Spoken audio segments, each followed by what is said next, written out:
Kensil Culture, Puppets, Props, Puns, Podcasts.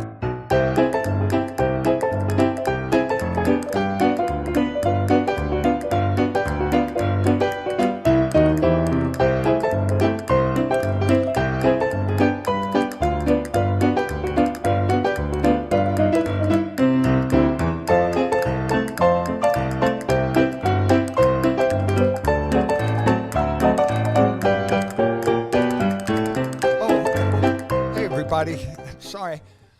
Hey, welcome back to another episode of Kensil Culture. And now, let me introduce John Kensil. I'm warning you. John, it's not time for cosplay. Put that away, okay? You know, sorry, guys. don't do that no mo. Sorry, I was checking things out as a professional Larry impersonator. You are all three Stooges combined, John. I have to say that. You're looking sharp, you know? Yes. That's a lot of our compatriots wear hoodies. Got nothing against hoodies. I take my hat off to the man who invented the hoodie. Mm-hmm. But wait, may I ask? Yeah. How was your holiday? Your New Year's vacation?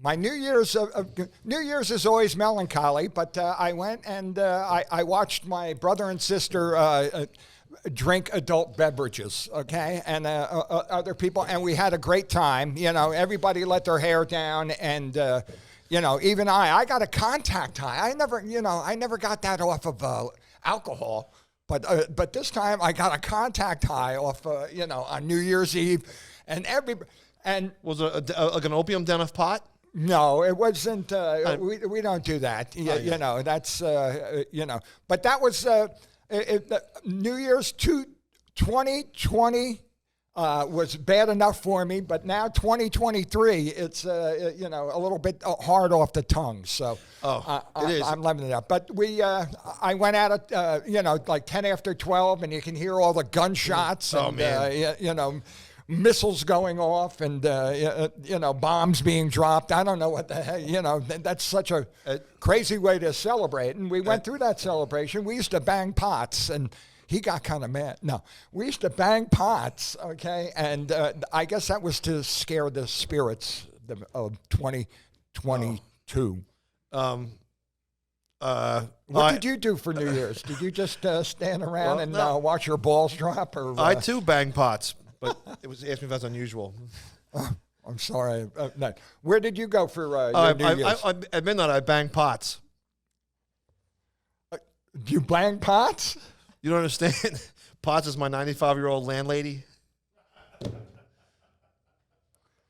Well, I hope she hasn't gone to pot too much. 95 is that's the new 85. No, but what did I do? No, I know it's funny. It's just a date. We talked about before, like how they celebrate around the world, but right. But it was all right. I was with my friends, but the night before. Did you abbreviate? No, you didn't have any. Good. I'm proud of you, John. The night before. I have a friend who's a Civil War reenactor, Revolutionary War reenactor, World War I reenactor. Is he for the blue or the gray? Blue, Northern. And he gets authentic uniforms? Yes. Oh, they're not Confederate? No, but he said, hey, there's a great German restaurant by me over in New Jersey. It has the word schnitzel in the name. I don't know, Fred Schnitzel House. It's called Schnitzel Kingdom or something. Schnitzel. You can get schnitzel at Aldi's, okay? Yes. And I don't even know what it is. What is it? Schnitzel is, I don't know. It's what they put on Christmas trees over there. Yeah, that's what I thought. You have to get penicillin for it. Tinsel is actually a curse word over there. When a German guy hits his thumb with a hammer. You know what? They melt lead, don't they? They melt lead on New Year's. And then they drop it in water, the Germans. So they have strange things. But the schnitzel, if anybody knows what a schnitzel is, send us one in a box, okay? And we'll open it on the air. We went to a place, authentic German cuisine, everything. It's a real German restaurant. There's like little Dutch dolls with wooden shoes on the wall behind. So it was all German dress up, whatever you call it. And it was an old Burger King. I'm looking around. I see the tan tiles on the floor. Wait a minute. Das Burger King? Yes, you know? that's right. And das Burger King. Wow. Right? I guess that's where it was born. That's why they have Hamburg, Germany. You're exactly right. And the Hamburger King. That's what we should. And, well, it was a very nice place. And, I bet it was. Germans are very, steeped in their tradition. They still have it. Take me to your Lederhosen. And they, all German cuisine on the meal. It was like, but there was like, you can get things Americanized, but they had like potato soup and Himmler clam chowder, like some German food. I don't know, right? Well, but they also had chicken noodles. Come on, bratwurst or something like that. A lot of sauerkraut. They all had all that. They seemed happy. But so I ordered chicken noodle soup. All right, American delicacy and some chicken. Fine, you could get in any restaurant. It was very, very, very, very good. You are so American. You were so American. The owner comes out, very nice guy, big German guy, and he goes, "Hey fellas, thanks for coming to my place tonight. Can I get you anything? You want anything?" He goes, "What's this? Look at this." And he goes, he ordered the bean soup, and he ordered the Rommel turnovers. And he goes, and this guy here, and he points to me. He goes, he orders the chicken noodle soup. Chicken noodle soup, that's American. What are you, crazy boys? Right? And he goes, I got to watch my share. I might ask this to be beeped out. The guy said, listen. He goes, are we friends here? We all go, yeah. He goes, can I be frank with you guys? I go, yeah. He goes, do you like the pussy? He goes, put your face right there. That's what it's like. You tried that, and it was pointing to potato soup. And it just made me laugh. A stranger saying that to me. I see nothing. Yes. Okay. That's how we stereotype poor Germans. Okay. And so did the waiter come up and go, I will take your order? Let me see your menu. Dr. Jones. Let's not make fun of any ethnicities, John. But one thing I will say is that did you know that? And what did he say that it looked like? He goes, "You guys like the pussy?" He goes, "Just put your face right there." See, you don't have to say. You could say. Oh, I should have said that. Yeah. You guys like the beaver? Yeah. Okay. The beaver. Damn. No, I mean, I'm just wondering what kind of sick parent gives their child, a beaver. Okay, even in preschool, this is going to cause controversy and risque jokes. Okay, so exactly. I'm just putting that out there as one. They're going to make fun of people with buck teeth. Okay, so do I think that this should be given as a present to a child? Do you? No. Damn. And very nice guy there. Sorry. No, that's all right. Real nice guy. We all brought home leftovers, and I got friends. I don't know if you've been in your family like this. My ex-girlfriend and they would never eat leftovers, even like one day later. So you get pizza on a Friday night at 11 o'clock. Saturday they won't eat it. They think it must be, I don't know, rot away, covered in maggots.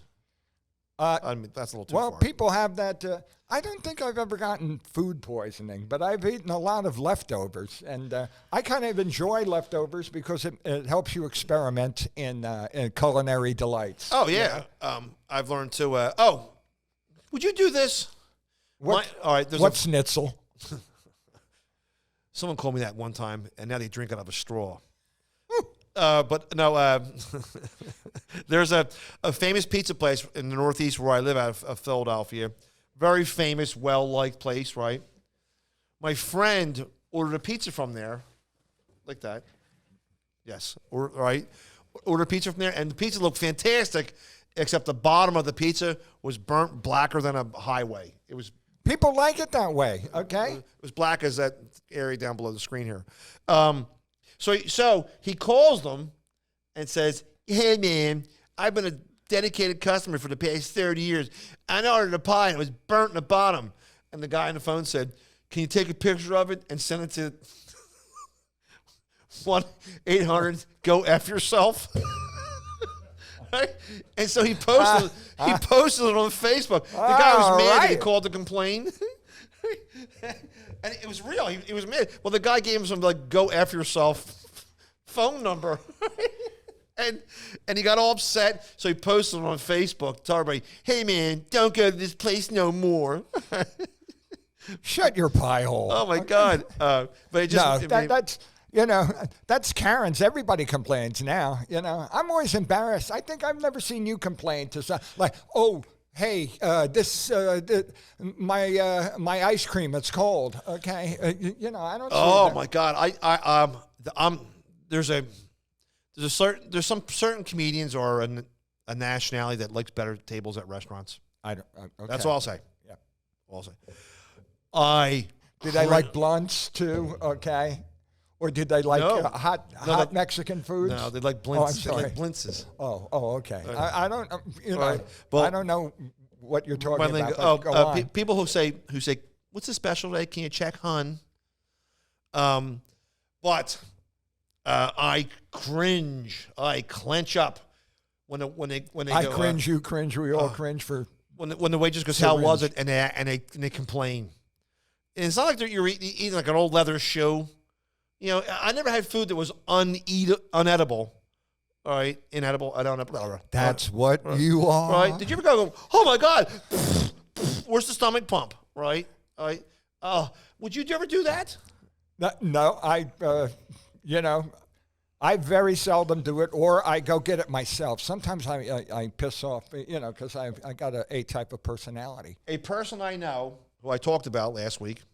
And I talked about the week before. So you got to look in the camera. We got to be like more lively too, so people think they're active. Okay. Instead of just two 30-year-old weirdos. A person I know went to Hooters, right? Went to Hooters with the hot girls and the bar food. It's not bad, steaks and stuff like that. Wait. Oh, where's this going? No, I have a piece of art that I've gotten from Hooters. Oh, all right. Okay, That's it. That I didn't know that you knew that. You actually go to Hooters. Hooters is still big in Japan and other places. Yeah. They talk to you more there. You know, it's supposed to be like you're talking to these girls, not seeing them as sex objects. Oh, yeah, that's true. But here's a lovely piece of art that I have. Merkin. You know, that Oh, I man. recently acquired. Okay, and you know, it was Hubba. not to be confused with this. This is a bust. Okay, and I guess this is two of them. Well, this But it's well, on black velvet, and and it's actually it's got a little water damage, Yeah. but Hey- and, I got it when she was shaving. You know, you got this. No, it looks like it's from a hotel in Atlantic City in 1965. Well, that's where you were conceived, wasn't it? Yes. I'm sorry. was a But game. here, a great thing. You only see Elvis on black velvet, and here is, Black velvet and a little boy smile. yeah. So let's But go on oh. about Hooters. Oh, all right. So we go How to. can you complain at Hooters? I have friends. Well, there's just one friend who does this. Yeah, that little Larry doll. That's the only friend you have. No, I'm He's sorry. Let's just say he's willing. But all right, you go to a Hooters, all right? You only order it's bar food. Who doesn't know it's bar food? All right. Exactly. So I was with my friend, and I'll never forget this story. He probably forgot it. Like every time if he watches the show, he always goes, "That never happened." I'm making it up. We went to Hooters, and I ordered typical bar food. Give me a cheesesteak and cheese fries, and everything's going to give me a heart attack, right? He goes, Plus those young girls in those tight my God. outfits. Oh, my They you know, it's torture for a middle-aged man like oh yeah, other people. And you see them when they come into, it's like some old guy with like a fisherman's cap, and he's like, "Hey, honey," and he's like, "How you doing?" And he gives him all his Hey, money. little buddy. And so, my friend goes, "Oh, what's this here in the menu? A sausage salad, right?" You go, "I'll take that. A sausage salad." So, Your friend really likes that German sort of bratwurst. Oh, or yeah, right. hamburger. yes. So she brings the food out. It's a bar. You don't go there and go, "Give me the lobster at Hooters." It's Hooters. You know, give me the filet mignon at Hooters, right? It's got to be good, right? So she brings it out, and it was a regular crappy garden salad with. It looks like they got. You know how when babies eat a hot dog, they cut little nickel-sized slices. And, here you go, baby. I thought you were going to. Well, it was a salad with nickel-sized pieces of sausage sprinkled about it. So the girl, It's not lying, you know. well, yeah, and the girl brings it out, and the girl isn't like a rocket scientist. She's like doorknobs, right? She brings out What? the salad. Just because she's a beautiful young girl in a tight-fitting outfit doesn't mean that she's not got the gray matter. Yeah. John, you're so sexist. You're so sexist. There's this button on the wall. When I turn it, the heat comes on. So did he? So she brings it out, and the girl's gorgeous, and she goes, "Here you go, blonde guy. Here, have that right." And she goes to my friend, "Sarah, can I tell you something?" And he says, "What?" And she said, "If I were you, I wouldn't eat this." All right, and that's the waitress telling me because it looked like crap, right? And he's like, "Stonewall Jackson, I will not eat that. I'm going to have Pickett's charge in my drawers."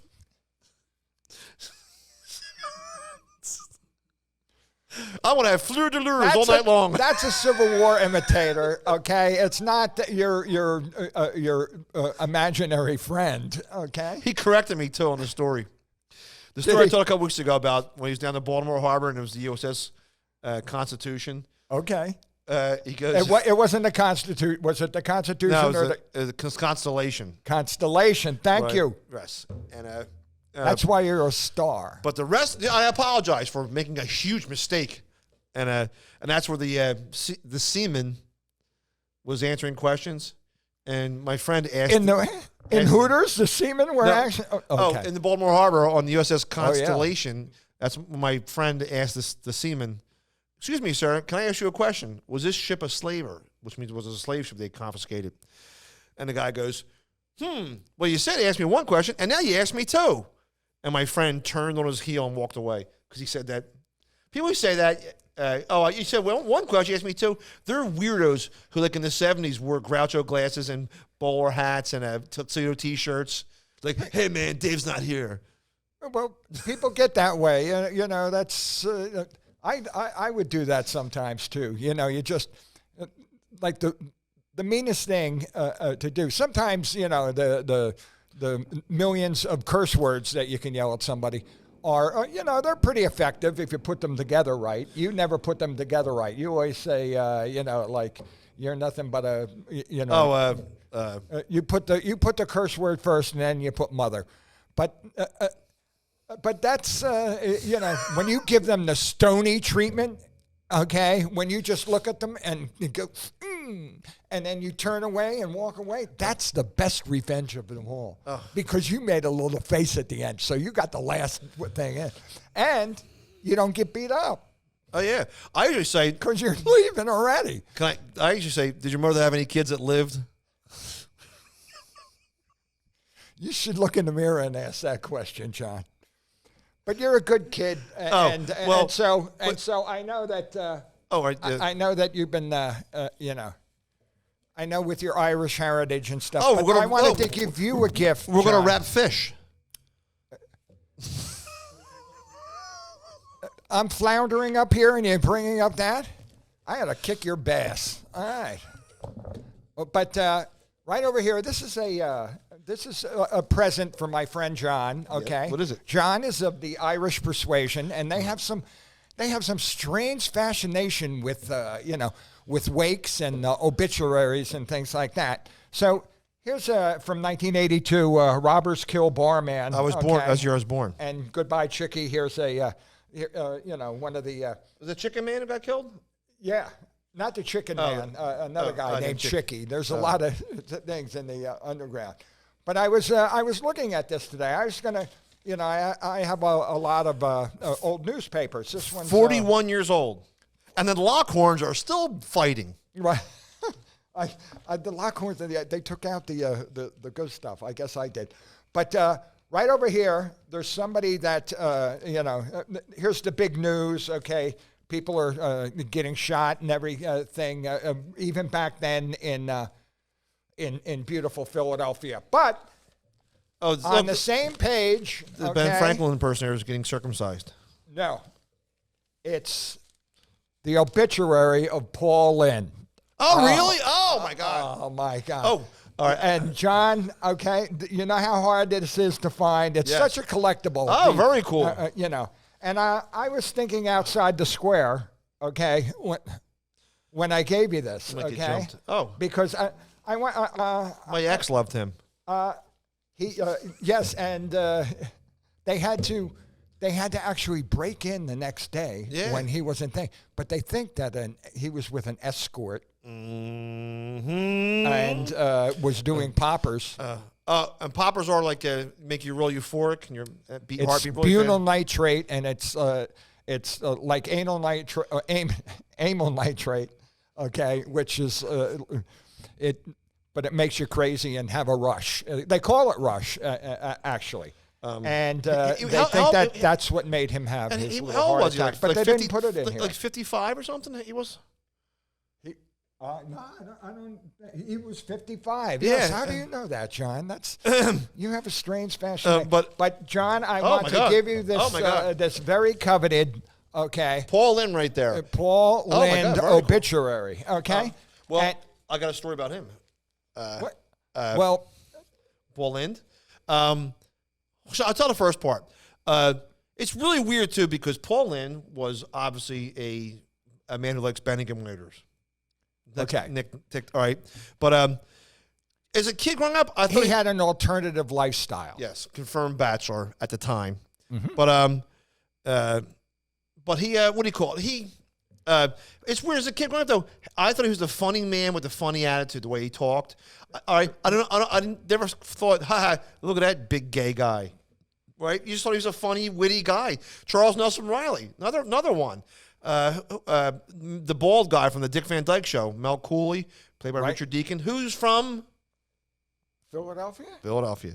Wow, And- I didn't know Richard Deacon is that. But Great. But here they're all gay guys. The guy who played Mud on Star Trek, right? The flamboyant guy, the tribbles. You know, a couple episodes. Yeah. But Mud. Yeah, but he had the big handlebar mustache. But here they're a whole gay cartel out in California, and they would gay it up all the time, and they would screamingly gay guy. The Roger Carmel guy, he Roger died Carmel. in a weird way too with male escorts, strangely. But and he that's what they all died around the same time, like the early '80s. Anyway, but Paul Lynde was very fun. I like that he came from Ohio and he went to New York and he was starving and then he got discovered the same show that Eartha Kitt got discovered at. The big hits of 1956 or something. uh, Broadway stars of 1953 or Yeah. 52. You're Yeah, right. no, he's right about that. One of them early 50s, but it's called the. And Alice Ghostly. Isn't it funny? Alice Ghostly, who was just like Paul Lynde. The stories I read. Okay. They were taking like theater classes together in college. Is this when you were kid? Yeah, well, that's what we're getting to. Did I ruin your punchline again?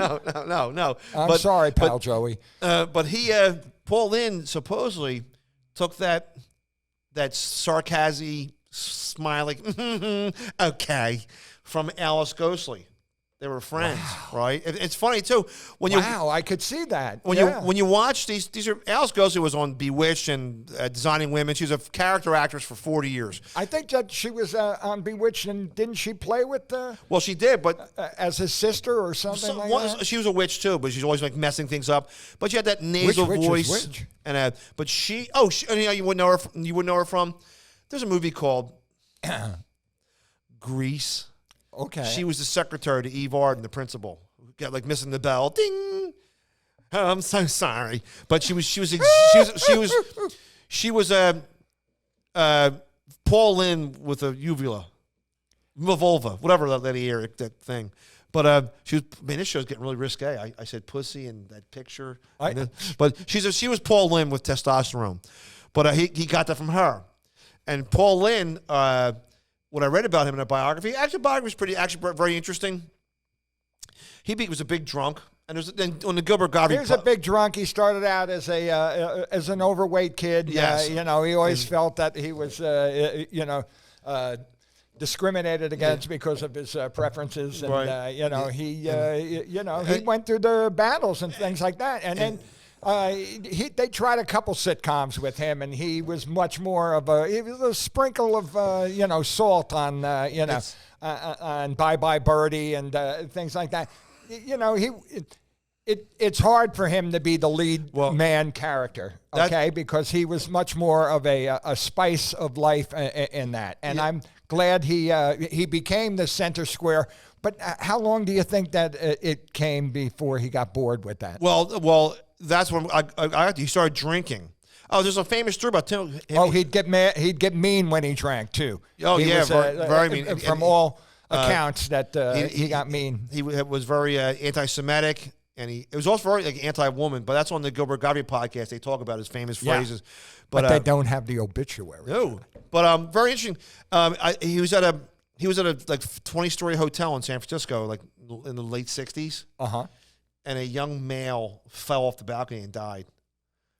And they don't know what happened. And Paul Lynde said he jumped.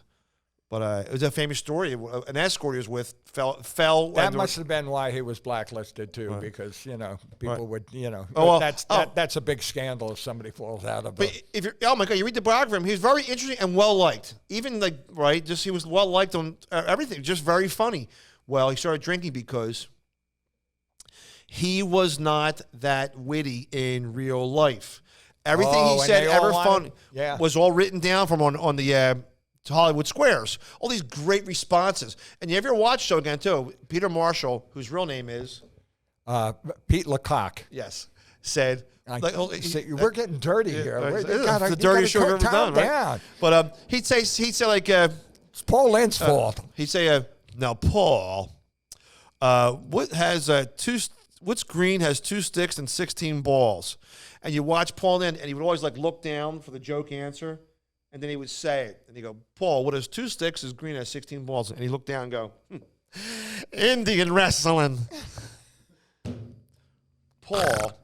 Paul, if you're driving your car if you're driving your motorcycle down the street, if you're driving your car down the street, and the steering wheel comes off in your hand, what should you do?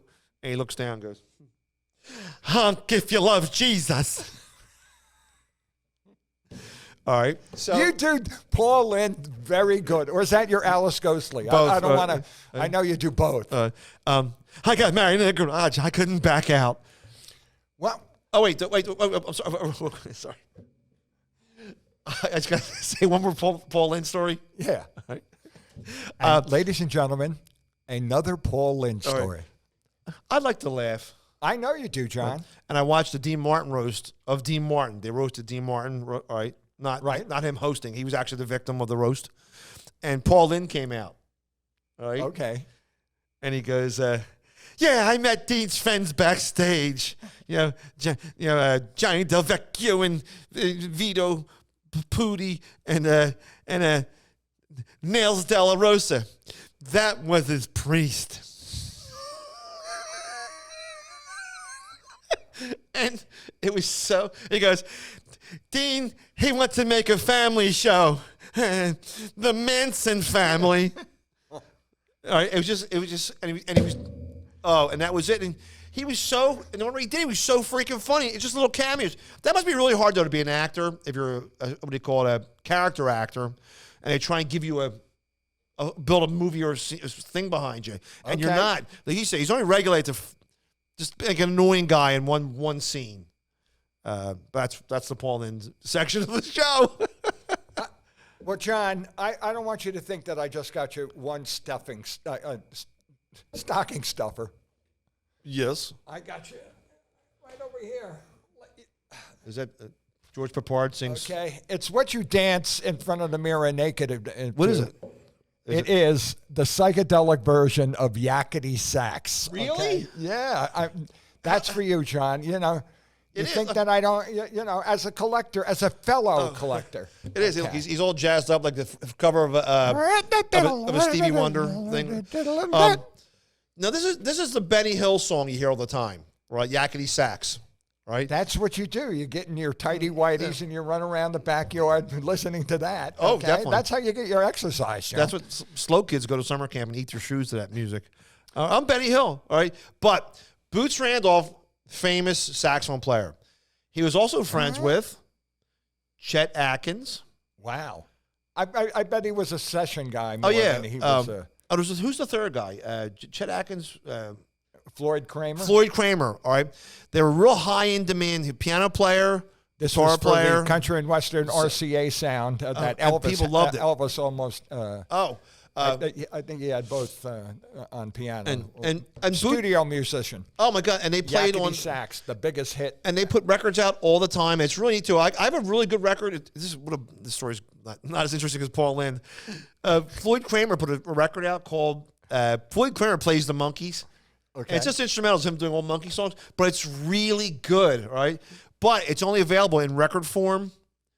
Uncle Floyd Kramer. Oh, that's exactly right. I had to go out and I bought the record online for like $4, and I sent to a place that made me a CD, MP3, and digitalized it. And they photographed the album, made me everything. And I go, can you make me 2 of them? And he goes, no, we're only allowed to make one. We're only contracted to make one. See, they have a big. They have RCA, who put this out. Let me see. If there's anything in there. Okay, look, you actually had.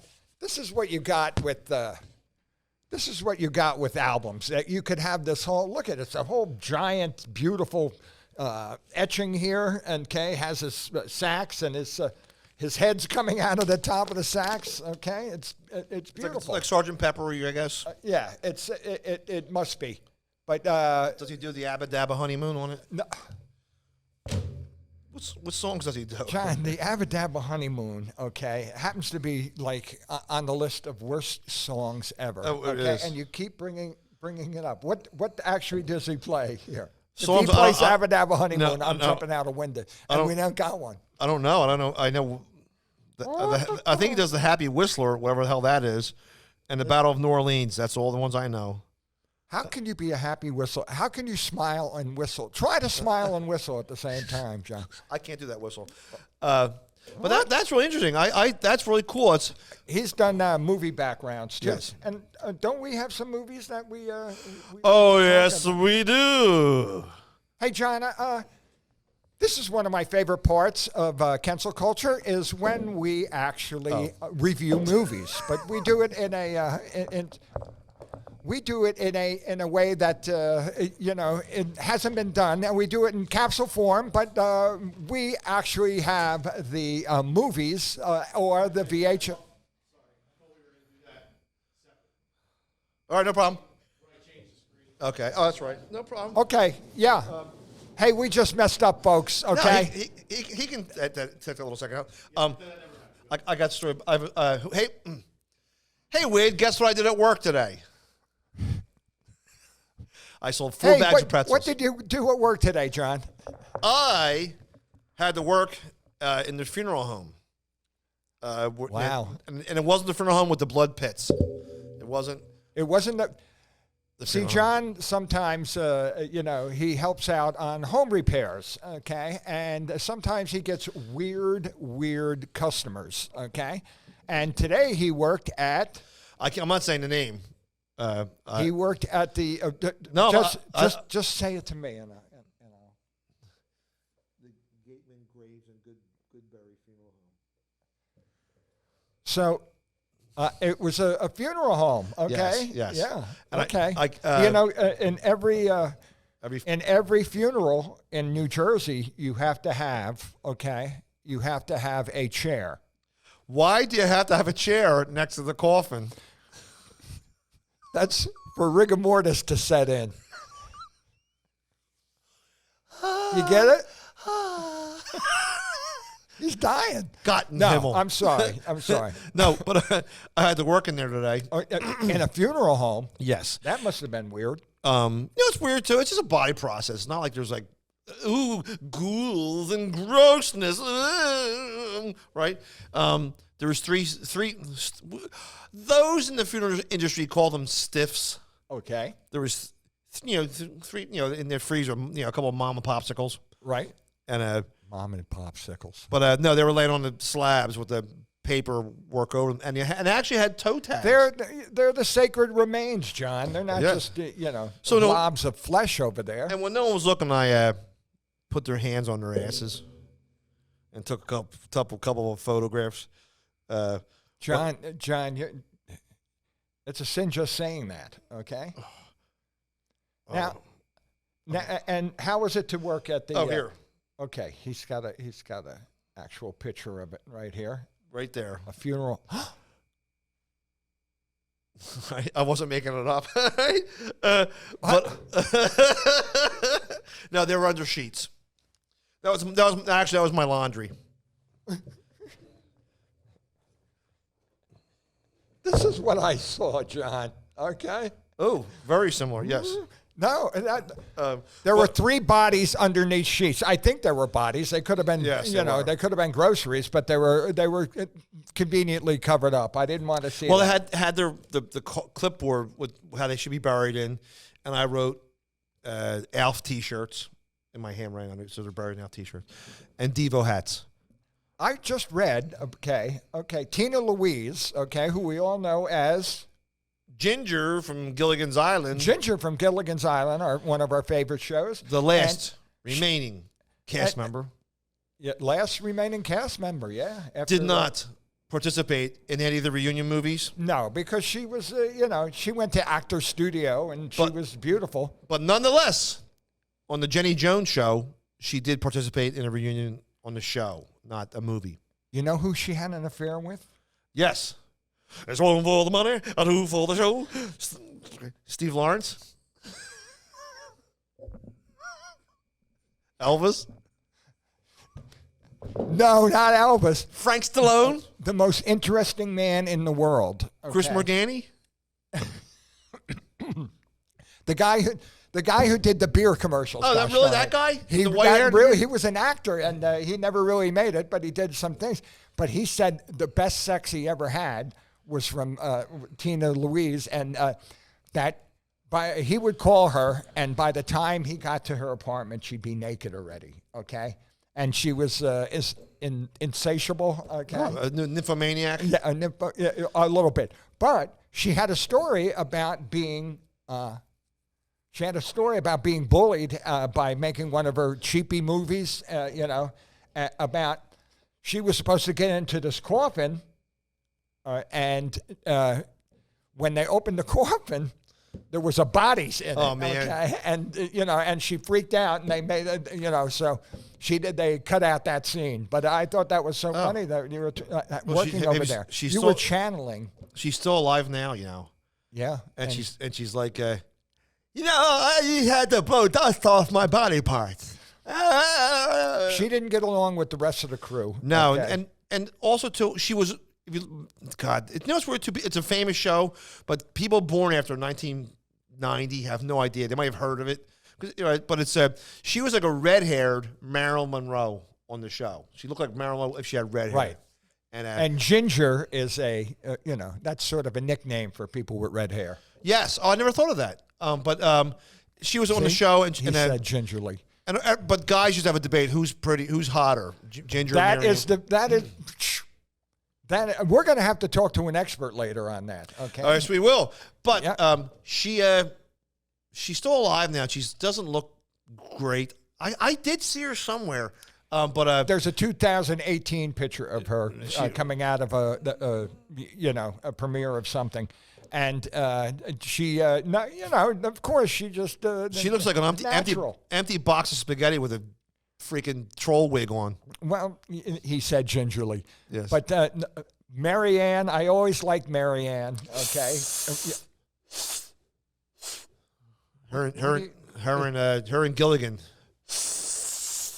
Dave's not here, man. You mean they were? Let's go listen to Grand Funk smoking Railroad. Coconuts. They were smoking coconuts. Is that what that means?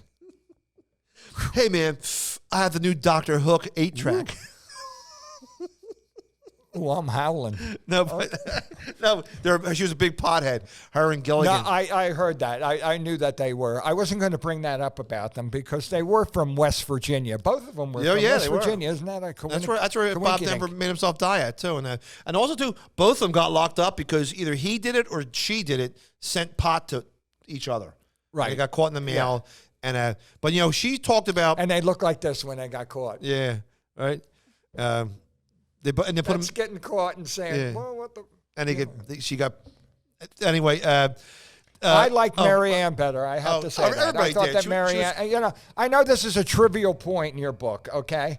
Because you're figuring, do you like Joe best? Or which one of the three curlers that you like the best? They got caught with the pot, but Mary Ann just died like about 2 years ago. I'm sorry to hear that. But she said, you don't realize this. She goes, I think we made 400 hours a week for 88 episodes. Right, that's like 3 years of work. But what did she ever do after that? I can only remember her. Like being an oldie band. You know how an oldie band will just go around and for the rest of their life they have to do, those 3 songs that they, had hits with back in the 50s. Yep. Well, I'm sure it feels like the same thing because she understood her character was, and I don't Ginger didn't embrace it, because she thought she was going to be the lead. Okay, and people were going to be her underlings, but it turned out to be an ensemble cast, and so Ginger, was very standoffish. And I don't know what they ever did afterwards. I don't even think they even did Broadway plays. I think they got married to rich guys, and just like body hops until now they're in their 80s. But I think she's got to be 88, 89 years old. That's what marijuana will do for you. Okay, no. It's interesting. But those people back then, anybody before 1969 or 1970, no residuals. And if you do, it's like zero. Some actress who I follow on Twitter, they love posting their SAG checks, and it was like 1 cent. It couldn't have been any lower from a real popular show. You don't make zillions of dollars. I got residuals a couple times, and it was. It was surprisingly, it cost more to send the stamp me the letter than it did for the actual paycheck. But I guess it just shows you. No, we just. I got a $9 paycheck from when I went for jury duty, and I was only there for 1 day, and they said you can't hear, and so I was $9. I was told that you can get a jury duty if they interview you and you say that you're a racist. I'm not a racist. I love all races.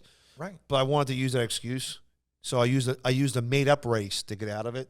Well, John, why don't you just go in with that Larry wig and talking to your little dog, and I'm sure they will give you your $9 and let you get off. Well, I will do that next time I go into jury duty. I mean, who am I to judge? So I said, I want to say I'm a racist, but I'll say a race doesn't really exist. They can't find out about. So I wanted to go. They said, "Are you a racist?" And I said, "Yes. I hate Lilliputians from Lilliput. Lilliputians, right?" And then I looked over. That's Jonathan Swift. But then I looked Gulliver's Travel, not Gilligan's. No, Gulliver, right? Gulliver. And I said, I hate people from Lilliput. I can't stand Lilliputians. And then I saw the judge's wife sitting on his shoulder. Here's a little woman. No, I'm sorry. So I said, Lilliputian. Okay. So then I said, what was it? So I said, Lilliputian. Lilliputians. Lilliputian. It was your elocution that I didn't know it was Lilliputian. So okay. I was like, yeah. So I said, I know, quick. I go, I hate Eskimos, those blubber-eating weirdos, whale hunters, right? And then I saw the judge's name. It was a Judge Anook. I was like, oh God. But that's. I bet that left them cold. Sorry, that's an S. We're supposed to call them Inuits now. That's their new pronoun, okay? The new pronoun. That's the proper pronoun that you're supposed to be using. Eskimos is thought of as a ethnic slur. Speaking in of some ways, which I always thought that it was a cute little name. Okay, what, Eskimos? Yeah. Blubber monsters, blubber-eating freakos. They have their John.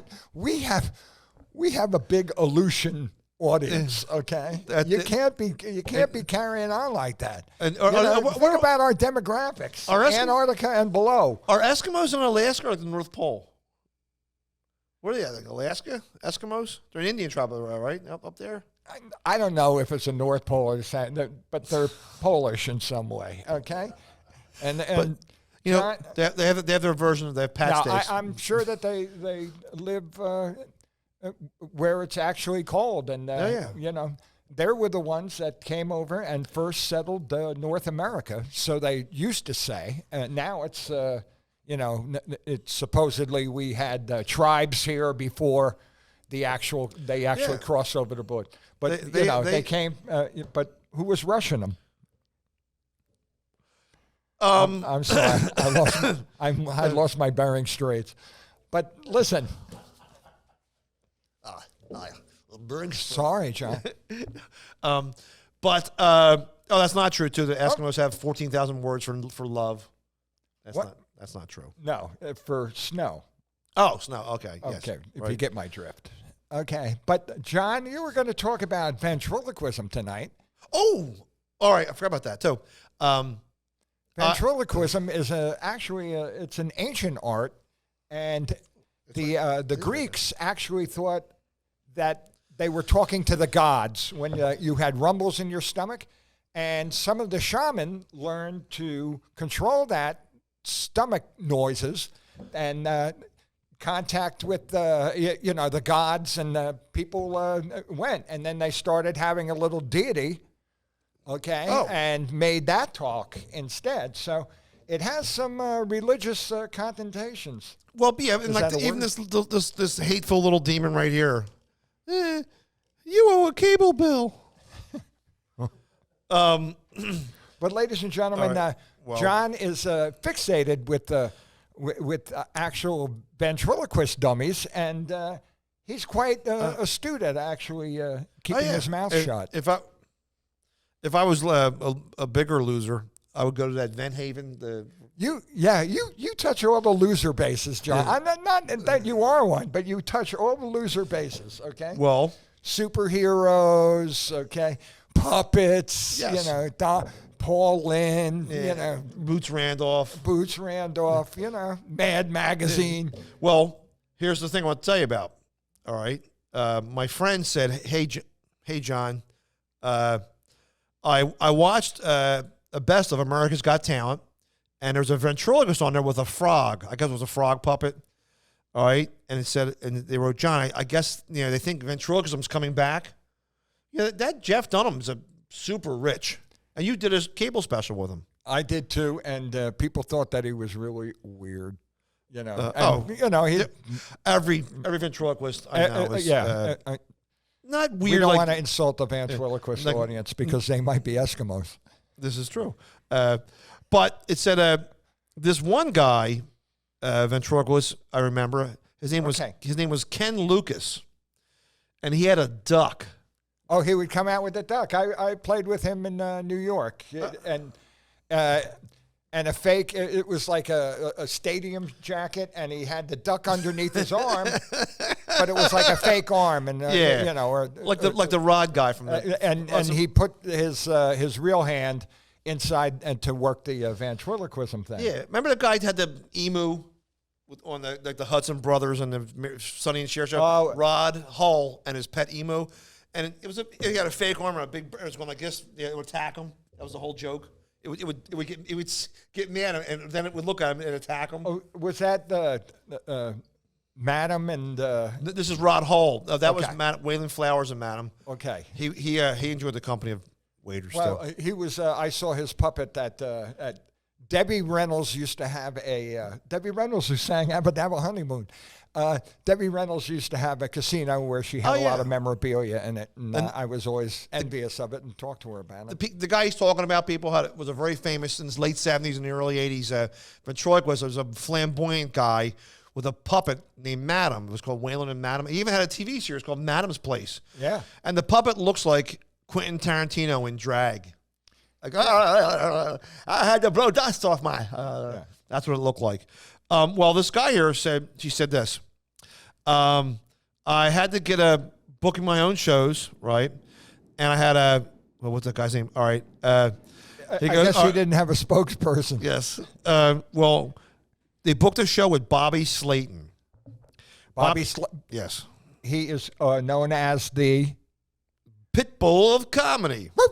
Yes, I think he's funny. He's very aggressive, R-rated, and takes no prisoners. And But so Take no prisoners. Bobby Slayton. Watch out for him. The pit bull of comedy. well, it says this here. It said, well, I mistakenly put the duck impressionist ventriloquist in front of him. And Bobby Slayton watched the guy set and never said a word. He congratulated the guy when he shook his hand on his set. And then when the guy walked off, Bobby Slayton said, "Is this what you want? Is this what you want?" And he pulled his zipper down, stuck his finger through the pants, and said, "Look, I got a puppet too." The crowd was horrified. But then all right. And when he was done, he walked off the stage. Bobby Slayton said, "Don't ever book me with an effing duck opening for me again." I just thought The guy was good with the duck. I mean, the duck was, very responsive. He had all the duck jokes down, but he was very good. And Bobby Slayton he's a matter of taste. He was on the front lines of being an insult comic but being aggressive about it and touching on subjects that were taboo at the time that he was coming up. Yeah, I'm not being rude. I was just looking for a picture of this guy and his duck. I saw this guy years ago. Yeah. The guy in this duck was a very nice guy, and he was pro, and he did the same act all the every time, and he had the thing down. But Bobby Slayton went on to be in the Rat Pack movie as one of our favorites right here, Mr. Joey Bishop. Yes, Joey Bishop. The Philadelphia native Joey. How you doing? And Ray Liotta played Frank Sinatra. Yes, he was part of the Rat Pack, Joey Bishop, and he played the part of Joey Bishop in the Rat Pack. And when I was in Las Vegas, he took me to the Desert Inn and introduced me to Ray Liotta. Who was playing Frank Sinatra. And can I tell you something? I've never seen bluer eyes in my life. Maybe they were, and maybe I was just starstruck because it was Ray fucking. Ray freaking. It was Ray freaking Liotta. He was adopted and he's of Scottish descent. Yeah, and he's not really. He actually worked in my hometown, Cranford, New Jersey. Cranford, okay, Cranford, New Jersey. He worked at a pizza parlor there. Because he was friends with people in close by Newark, New Jersey, who owned the actual pizza place. So, the girls used to line up there. We didn't know that we wouldn't go to that pizza place because it was Karen, that was our pepperoni. It was the worst pizza in town, right? Everybody had the thing. It was right near St. Michael's School too, but nobody would go there. That's so I never saw him. Oh. Well, that's very interesting about the ventriloquist, and we're friends with a couple of ventriloquists. Oh, yeah, we love the Jim Daly and Nick Palo. I can't say enough. Did you ever touch a puppet's skin? Did I ever touch a puppet? It must be felt. Well, if you felt it, you better. You better honor that girl and marry Annette. What's funny too is I'm sorry.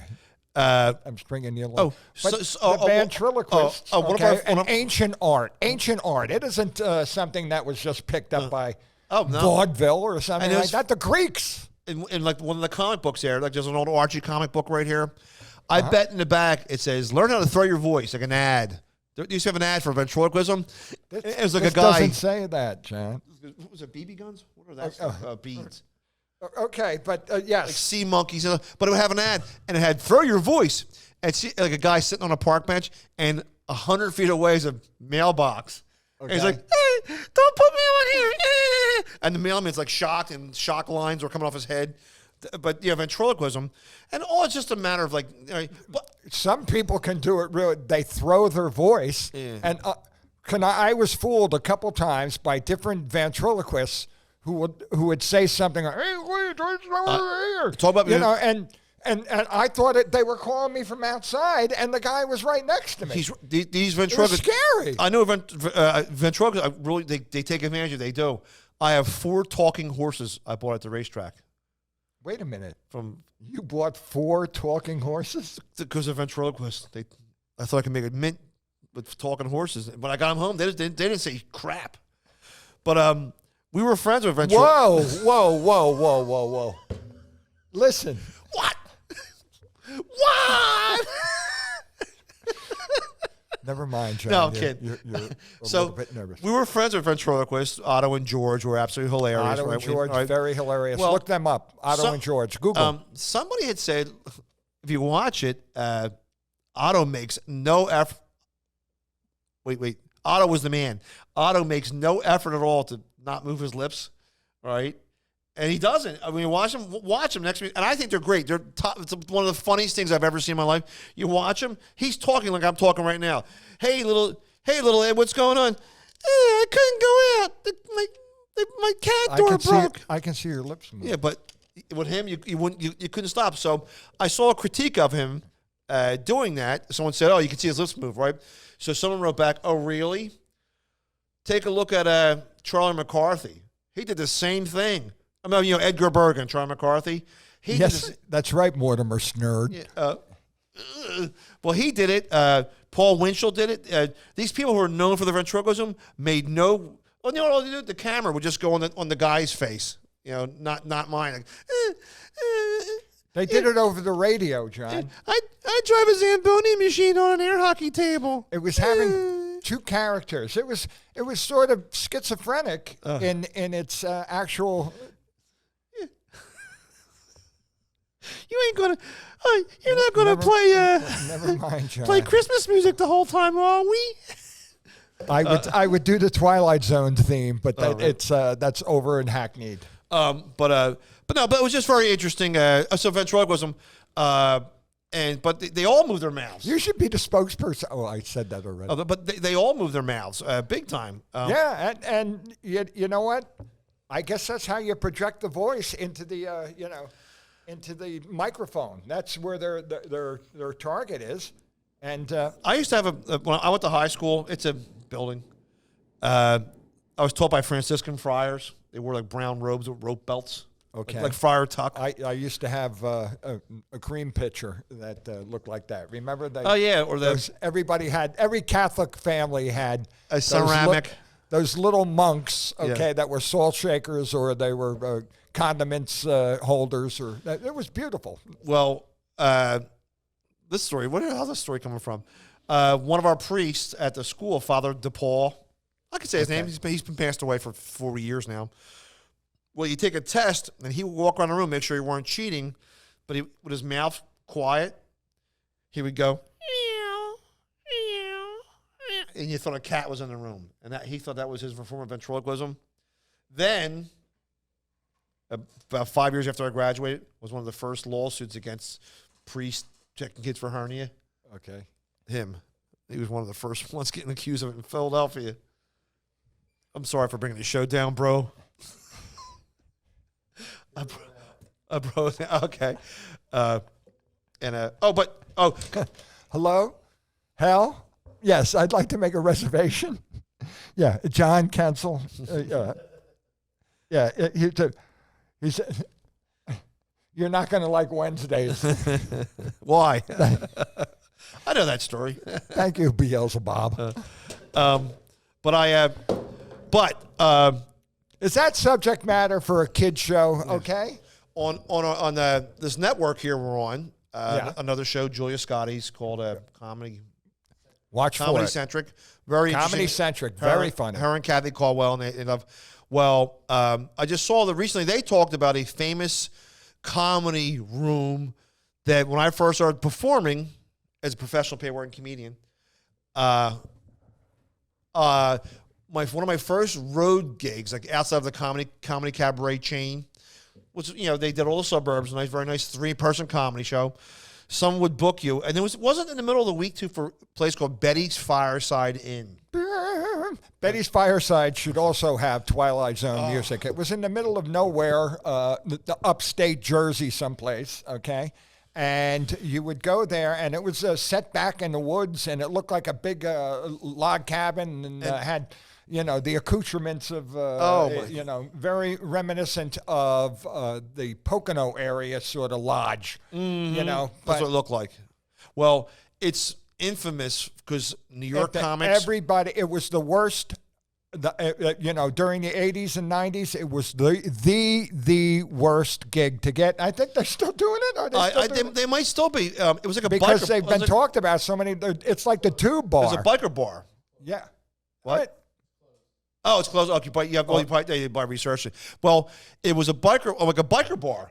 And I was like so excited because when you start doing comedy, you're like, oh my, here's my witty jokes though. I'll get me on TV. Then you walk into this place, it's like, I say we let him go. Like Pee Wee Herman bar when he knocks over the bike. That's what the bar was like, bikers there. And you had to perform in front of a big giant fireplace. And they would heckle you. And your jokes are all written down. I'm going to say these. I memorized them. I'm going to say them with inflection. Like, well, who are these people? Like, my little Jerry Seinfeld or, right? And here, it went there.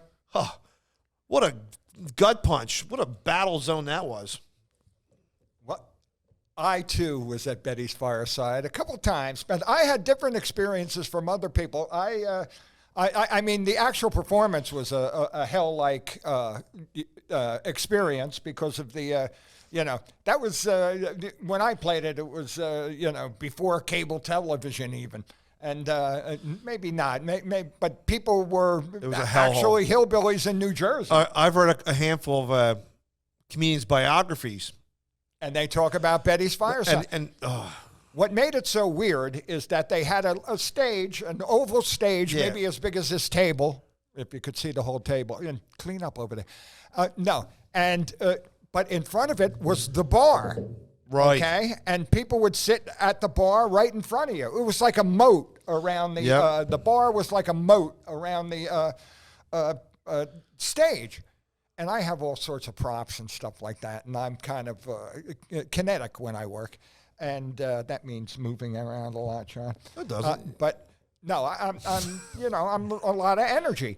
And when I got there, of course, I was I was really ready into gung-ho. I'm going to make these people laugh who are impossible to make laugh. Oh, I'm better than those guys because I can make this. I get up on stage, okay, and not more than 1 minute in, I fall into the pit that is the bar and go right and knock over tons of bottles and things like that. So, but I got the biggest cheer at the end of that. And then the rest of the show was cake because they had already seen me fall and they felt like the loser, identification. I was a poor soul that did that. But I enjoyed the place because they would have the two times. Sorry, a moth just flew in my face. The two times that I was there, yes, they had barbershop quartet. Oh, really? Okay, and it was like 20 guys were barbershop quartetting. Like now you're talking turkey. If you don't know what barbershop quartet is, I'm going to cut you off right now. No, barbershop quartet, it was a form of singing that was popular in the 1890s, and then it had a revision after the movie The Music Man. And and it was 4-part harmony, and you would stand like the there, Beatles. Light a rose, light a rose, home again. Come on again. And then.